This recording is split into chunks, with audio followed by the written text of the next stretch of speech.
Wherever you go, whatever you do, throw a little at it. Omax, Vest and Briefs. Ranipet மாவட்டம் அரக்கோணம் அருகே அரசு ஓய்வூதியதாரர் சங்கத்தின் மாநில செயற்குழு கூட்டம் நடைபெற்றது. சங்கத்தின் மாநில தலைவர் ஜெயச்சந்திரன் தலைமையில் நடைபெற்ற இந்த கூட்டத்தில் திரளான நிர்வாகிகள், முக்கிய பொறுப்பாளர்கள் பங்கேற்றனர். அப்போது பேசிய அவர், ஓய்வூதியதாரர்களுக்கு வழங்க வேண்டிய சலுகைகள் மற்றும் மருத்துவ காப்பீடு திட்டத்தில் உள்ள குறைபாடுகள் உடனடியாக களையப்பட வேண்டும் என தெரிவித்தார். இந்த மாநில செயற்குழுவில் முக்கியமாக விவாதிக்கப்படுகிற விஷயமாக தற்பொழுது அரசு கொண்டு வந்திருக்கிற மருத்துவ காப்பீட்டு திட்டம் என்பது தான் விவாதிக்கப்படுகிறது. 123 என்ற ஒரு அரசாணையை காசில்லா மருத்துவம் என்று அரசு அறிவித்து எங்களை கேட்காமலே எங்களுடைய பிரீமிய தொகையை பிடிப்பதும், இந்த திட்டத்தை கட்டாயமாக ஆக்கியிருப்பதும், அந்த திட்டம் காசில்லா மருத்துவத்திற்கான எந்த வழிவகைகளையும் செய்யாமல் இருப்பது தமிழ்நாட்டில் உள்ள ஓய்வூதியர்கள் மத்தியிலே ஒரு மிகப்பெரிய பாதிப்பை ஏற்படுத்தியிருக்கிறது. அரசின் மீது மிக கடுமையான கோபத்தில் இருக்கிறார்கள். சிடிஏ என்று சொல்லக்கூடிய நம்முடைய கருவூல கழகத்துறை ஆணையரை சொல்லலாம், அவருக்கே இந்த திட்டத்தினுடைய என்ன இதுக்கு ஜீவனம்னு முழுசாக தெரியல. மந்திரிகளுக்கும் தெரியலை, செயலாளர்களுக்கும் தெரியவில்லை. ஆனால் எங்களது பணம் மாத்திரம் பல்லாயிரக்கணக்கான கோடி ரூபாய் தனியார் மருத்துவமனைகளுக்கு திருப்பி விடப்படுகிறது. இதை எதிர்த்து வருகிற 28ஆம் தேதி எல்லா தாலுகா மையத்திலும் ஆர்ப்பாட்டம் நடத்துவது என்றும் நாங்கள் முடிவு செய்திருக்கிறோம்.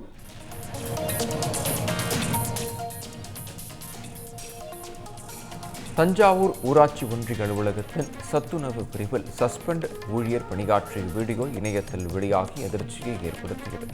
தஞ்சாவூர் ஊராட்சி ஒன்றிய அலுவலகத்தில் சத்துணவு பிரிவில் தற்காலிக கணினி ஆபரேட்டராக பணியாற்றி வந்த சுதர்ஷன் என்பவர் பல்வேறு முறைகேடுகளில் ஈடுபட்டதாக கூறி கடந்த 6ஆம் தேதி பணியிடை நீக்கம் செய்யப்பட்டார்.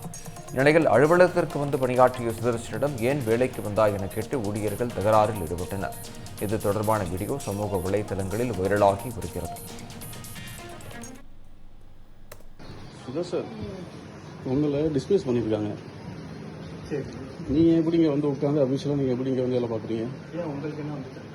இல்லை இது வந்து எங்களோட டிபார்ட்மெண்ட், எங்களோட செக்ஷனு. ஆமாம், நீங்கள் எப்படி வந்திருக்கிறீங்க இங்கே?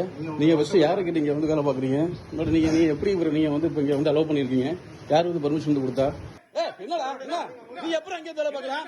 நீ எப்படி இங்க வந்து உட்காரலாம் செக்ஷன்ல? நான் கேட்பேன் நீ எப்படி இங்க வந்து உட்கார்ந்து வேலை பார்க்கலாம்? டிஸ்மிஸ் பண்ண ஒரு ஆள் நீங்க எப்படி இங்க நீங்க வந்து உட்கார வச்சு வேலை பார்க்குறீங்க?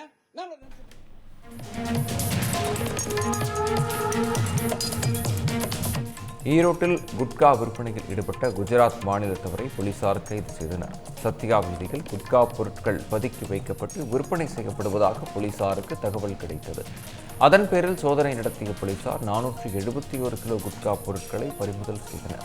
அதனை பறிமுதல் செய்த அவர்கள் குஜராத் மாநிலத்தைச் சேர்ந்த வாஜ்பாய் என்பவரை கைது செய்து சிறையில் அடைத்தனர்.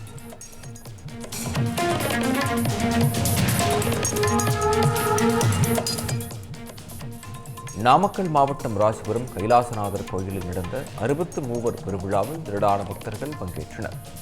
கைலாசநாதர் கோயிலில் ஆடி மாதத்தில் நடைபெறும் 63 பெருவிழா 2 தினங்களுக்கு முன்பு கோலாகலமாக தொடங்கியது.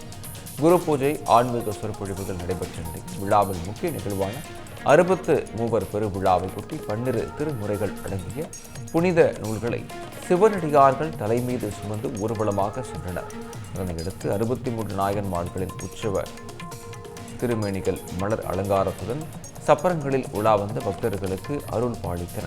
இதில் ஏராளமான பக்தர்கள் கலந்து கொண்டு சாமி தரிசனம் செய்தனர்.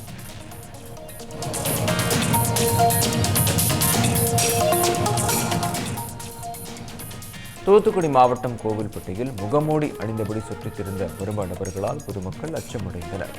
சாலைப்புதூர் பகுதியில் முகமூடி அணிந்த சுற்றித் திரிந்த மர்ம நபர்கள் வீடுகளை நோட்டமிட்டு சென்றனர். அதனைக் கண்டு சுதாரித்துக் கொண்ட பொதுமக்கள் காவல் நிலையத்தில் புகார் அளித்தனர். வழக்கு பதிவு செய்த போலீசார் மர்ம நபர்களை அடையாளம் காணும் பணியில் ஈடுபட்டு உள்ளனர்.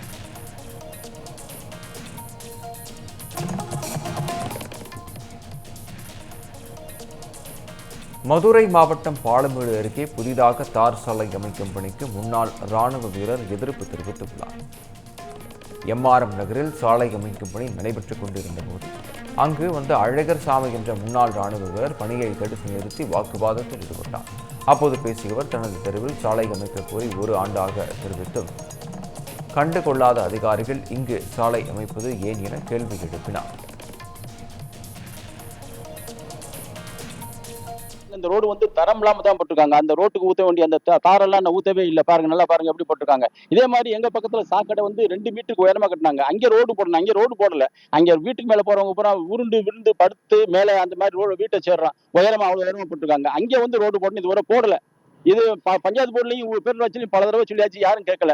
போன தடவை அந்த கட்சி இருந்ததுனால யாரும் கேட்கல. இந்த முறை இப்ப இந்த ரோடு வந்து புதுசா போட்டுருக்காங்க, சம்பந்தமே இல்லாத ரோடு திருப்புன்னு போடுறாங்க. என்னன்னு புரியல.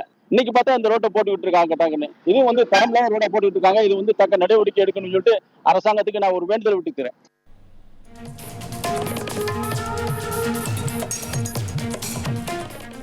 தவிக ஆட்சி 5 ஆண்டுகள் நீடிக்க வேண்டும் என சுவாமியிடம் வேண்டிக் கொண்டதாக அமைச்சர் ராஜ்குமார் தெரிவித்துள்ளார். திருவண்ணாமலை அண்ணாமலையார் கோயிலுக்கு வருகை தந்தவர் சாமி தரிசனம் செய்தார். பின்னர் செய்தியாளர்களை சந்தித்த அமைச்சர் ராஜ்குமார் தமிழ்நாட்டில் சிறப்பான ஆட்சி நடைபெற்று வருவதாகவும் தொடர்ந்து 5 ஆண்டுகள் தவிக ஆட்சி நடைபெற வேண்டும் என வேண்டிக் கொண்டதாகவும் தெரிவித்தார். திருப்திகரமா எல்லாம் பார்த்தா ரொம்ப சந்தோஷம். இந்த ஆட்சி நல்லா நீடிச்சு நல்லா 5 ஆண்டு காலம் கடந்து போகணும்ன்றதுக்காக தேர்தலுக்கு முன்னாடி வந்த அதே மாதிரி இந்த வாட்டி தேர்தல் முன்னாடி வந்து ஆட்சி ரொம்ப சிறப்பா இருக்கு.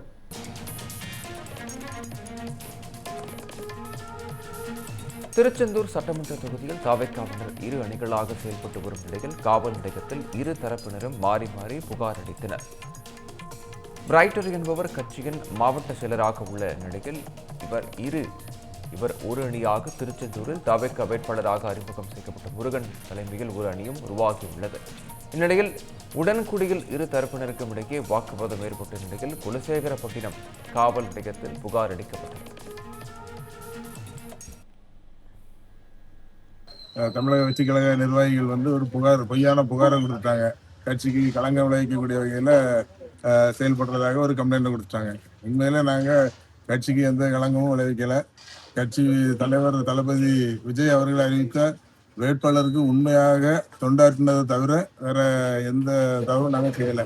அதனால அதுக்கான விளக்கத்தை எழுதி கேட்டாங்க. விளக்கத்தை எழுதி கொடுத்துட்டு வந்திருக்கோம். 2 வருஷமா எனக்கு பொறுப்பு கிழக்கு ஒன்றிய செயலாளர் பொறுப்பு போட்டு 2 வருஷம் ஆச்சு. 2 வருஷமாவே கட்சிக்காக ரொம்ப செயல்பட்டு இருக்கேன். இப்போ என்னன்னா மாவட்டத்தின் தூண்டுதலின் பேர்லையும் ஒன்றியம் வந்து என்னுடைய பொறுப்பை வந்து தூக்கிட்டதா சொல்றாங்க. வேலை செஞ்சவங்களே ஏற்கனவே இருந்து வேலை செஞ்சவங்களும் அவங்க மதிக்கவே இல்லை. பணத்தை பெற்றுக்கொண்டு பொறுப்பு போட்டுக்கிட்டு இருக்காங்க. இதனால வேலை செஞ்ச எல்லாத்துக்குமே பொறுப்பு எல்லாம் பறி போயிட்டு இருக்கு. எங்களை வந்து ஒரு அவதூறு பரப்புற விதமாக நேற்று ஒரு 400 மேலே கம்ப்ளைண்ட் கொடுத்துருக்காங்க. என் பேர்லையும் நம்ம இப்போ நம்முடைய கிழக்கு இளைஞர் செயலாளர் விஜயசன் மேலையும் நம்ம நேசம் கணேசன் மேலையும் நம்ம ஜெயராஜ் மேலே கம்ப்ளைண்ட் கொடுத்துருக்காங்க. இதான் விஷயம் நடந்தது. இதை பற்றி நாங்கள் ஸ்டேஷனில் கம்ப்ளைண்ட் கொடுத்துருக்காங்க. நாங்களும் பேசி உள்ள கம்ப்ளைண்ட் கொடுத்துருக்கோம். அவங்க மேலே நாங்களும் கம்ப்ளைண்ட் கொடுத்துருக்கோம்.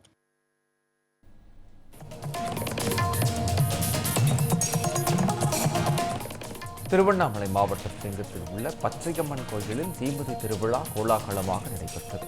புகழ்பெற்ற இந்த கோயிலில் 104வது ஆண்டாக திருவிழா நடத்தப்பட்டது. முன்னதாக அம்மன் சிறப்பு அலங்காரத்தில் காட்சியளித்த நிலையில் வீதி உலா வந்து அழைத்து வரப்பட்டார். பின்னர் கோயில் வளாகத்தில் அமைக்கப்பட்ட அக்னி குண்டத்தில் இறங்கி பக்தர்கள் தங்களது நேர்த்திக் கடனை செலுத்தினர்.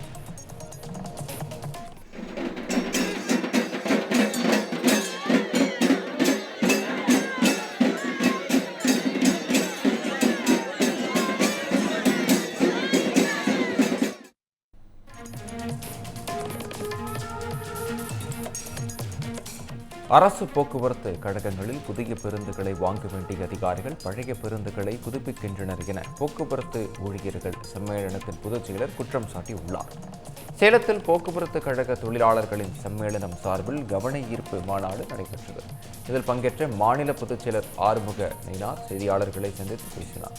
அப்போது அரசு போக்குவரத்து கழகங்களில் உதிரி பாகங்கள் வழங்கப்படுவது இல்லை எனவும் பழைய பேருந்துகளை புதுப்பித்து தருகின்றனர் எனவும் குற்றம் சாட்டினார். மேலும் முந்தைய காலங்களில் 1 கிலோமீட்டர் கணக்கின்படி உதிரி பாகங்களுக்கு 8 பைசா செலவு செய்யப்பட்ட நிலையில் தற்போது 1 பைசா மட்டுமே செலவு செய்யப்படுகிறது என தெரிவித்தார். புதிய பேருந்துகள் வாங்குவதற்கு பதிலாக பழைய பேருந்துகளை புதுப்பித்து ஓட்டுவது என்பது ஒரு மிக மோசமான நடவடிக்கை.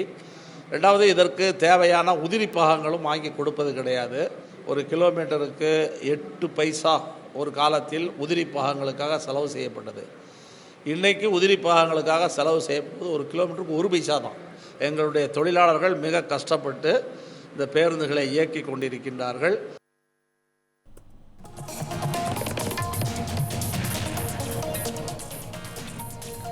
விருதுநகரில் சிறுநீரக பிரச்சனையால் அவதியடைந்த சிறுமியின் சிகிச்சைக்காக தாவேக்கா எம்எல்ஏ நிதி உதவி வழங்கிய சம்பவம் பாராட்டை பெற்றது.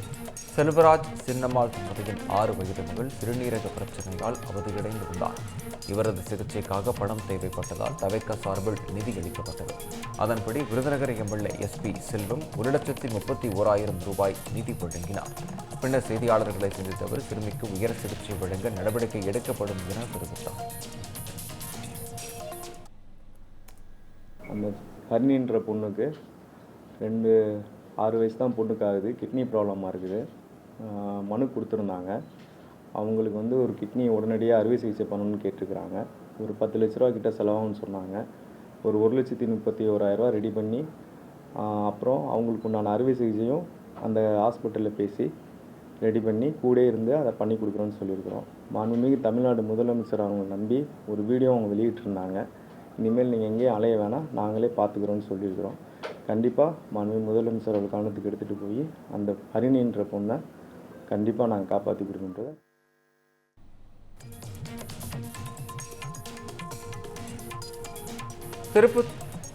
திருப்பத்தூரில் நடைபெற இருந்த மாவட்ட கபடி சங்க செயலர் தேர்வு பாதியில் நிறுத்தப்பட்டதால் அசாதாரண சூழல் ஏற்பட்டது.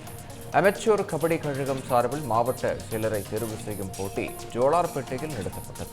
இதில் ஏராளமான கபடி வீரர்கள் போட்டி போட்ட நிலையில் தற்போது செயலராக இருக்கும் மதன் என்பவர் முறைகேட்டில் ஈடுபட்டதாக குற்றச்சாட்டு எழுந்தது. அதில் கபடி வீரர்கள் அல்லாத நபர்களை மதன் அழைத்து வந்து போட்டியில் பங்கேற்க செய்ததாக கூறப்பட்டது. இதனால் சக வீரர்கள் செயலர் தேர்வு முறையை பாதியில் நிறுத்தினர்.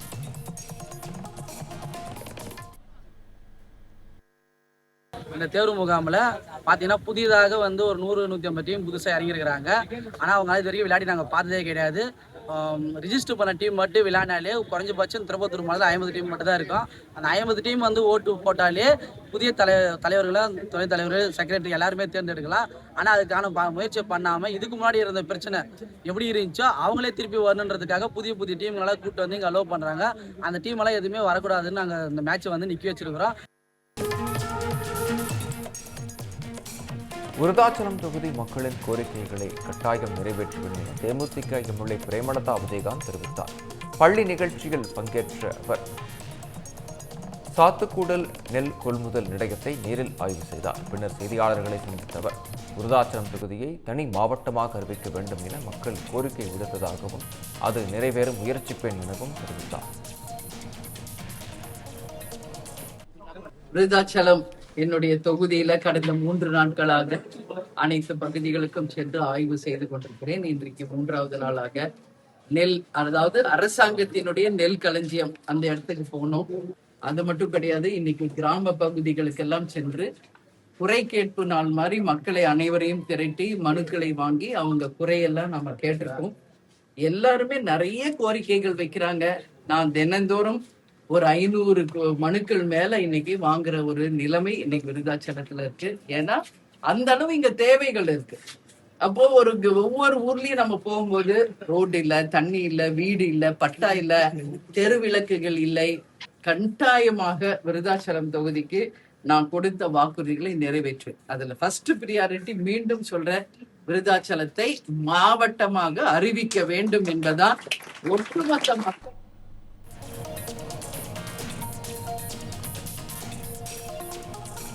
காலை உணவு திட்டத்தில் வழங்கப்படும் உணவை அம்மா உணவகம் மூலமாகவே தயாரிக்க வேண்டும் என அரசு அலுவலர் ஒன்றியத்தின் மாநில தலைவர் வலியுறுத்தியுள்ளார். ஈரோட்டில் அரசு அலுவலர் ஒன்றியத்தின் மாவட்ட பொதுக்குழு கூட்டம் நடைபெற்றது. இதில் பங்கேற்ற மாநில தலைவர் மகேந்திரகுமார் செய்தியாளர்களை சந்தித்து பேசினார். அப்போது பேட்டியளித்த அவர் காலை உணவு திட்டத்தை அம்மா உணவகம் மூலமே தயாரித்து தமிழ்நாடு அரசு நடவடிக்கை எடுக்க வேண்டும் என கோரிக்கை விடுத்தார்.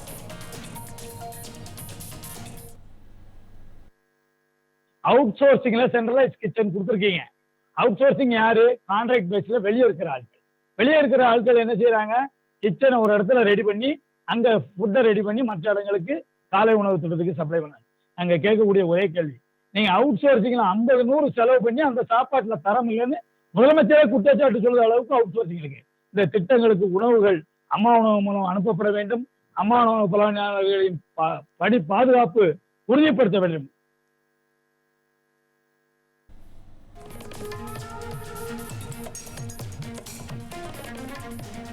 திருத்துறைப்பூண்டியில் தேசிய நெல் திருவிழா மாட்டு வண்டி ஊர்வலத்துடன் கோலாகலமாக தொடங்கியது. காய்கறிகளால் அலங்கரிக்கப்பட்டு நம்மாறுவாள் மற்றும் நெல் ஜெயராமன் உருவாக்கப்படங்களுடன் மங்கள இசை முழங்க மாட்டு வண்டிகள் முக்கிய வீதிகள் வழியாக ஊர்வலமாக சென்று கண்காட்சி நடைபெறும் இடத்தை அடைந்தன. தொடர்ந்து 200 வகையான பாரம்பரிய நெல் ரகங்களின் கண்காட்சி திறந்து வைக்கப்பட்டது.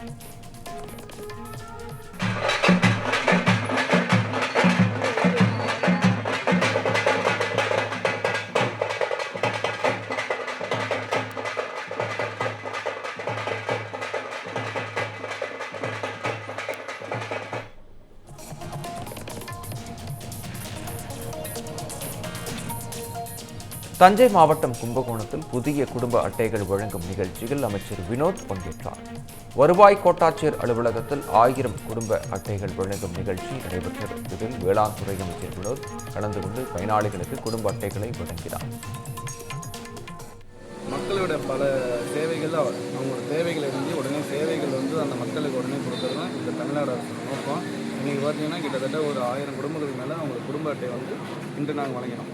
சார், இந்த அமைச்சர் பேர் முடி போடல அப்படின்னு சொல்லி ஒரு ரூமர் போயிட்டு இல்லை, அதை ஆக்சுவலி எக்ஸ்பிளைன் பண்ணிடுறேன். ஆக்சுவலி நாங்கள் என்னென்னா நேற்று எனக்கு ஒரு ப்ரோக்ராம், எனக்கு ஒரு மீட்டிங் இருந்தது. அதனால் என்ன பண்ணேன், நீங்கள் அந்த ஃபங்க்ஷனை முடிச்சுட்டு வாங்க, அடுத்தடுத்த ப்ரோக்ராம் நான் கண்டினியூ பண்ணிக்கிறேன் சொல்லிவிட்டு நான் அடுத்த ப்ரோக்ராம்லேயும் போயிட்டேன். ஆனால் என்ன சொல்லியிருந்தாங்க, கல்வெட்டில் அவங்க பேர் ஃபஸ்ட்டு பேர் போட்டுருந்தது, அதனால நீங்கள் போகல அப்படின்னா அதுக்கு அடுத்து ஒரு 48 கட்டிடங்கள் கட்டணும். அதுலனையும் ஃபஸ்ட்டு தான் அவங்க பேர் போட்டுருந்தது. சீனியாரிட்டி அடிப்படையில் இது நடந்திருக்கு. இது ஆனால் எப்படி மிஸ்கம்யூனிகேஷன்.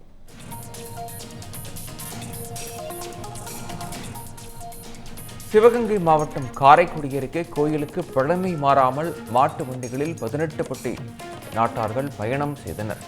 வேளங்குடி கிராம மக்கள் தங்கள் குலதெய்வ வழிபாட்டிற்காக நவீன வாகனங்களை தவிர்த்து மாட்டு வண்டிகளில் 72 கிலோமீட்டர் தூரத்தில் உள்ள அழகர் கோவிலுக்கு சென்றனர். காளைகள் பூட்டப்பட்ட 21 மாட்டு வண்டிகளில் பயணம் செய்து கோயில் வழிபாடு நடத்தியுள்ளனர்.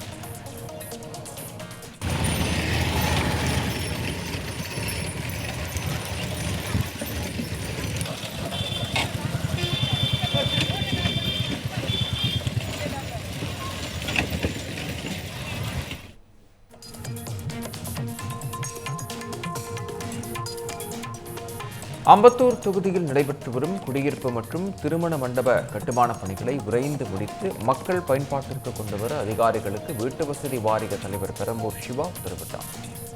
எம்எல்ஏ பாலமுருகனுடன் இணைந்து பணிகளை ஆய்வு செய்தவர் கட்டுமான பணிகளை துரிதப்படுத்தி விரைவில் பொதுமக்கள் பயன்பாட்டிற்கு ஒப்படைக்க நடவடிக்கை எடுக்குமாறு அதிகாரிகளுக்கு அறிவுறுத்தினார்.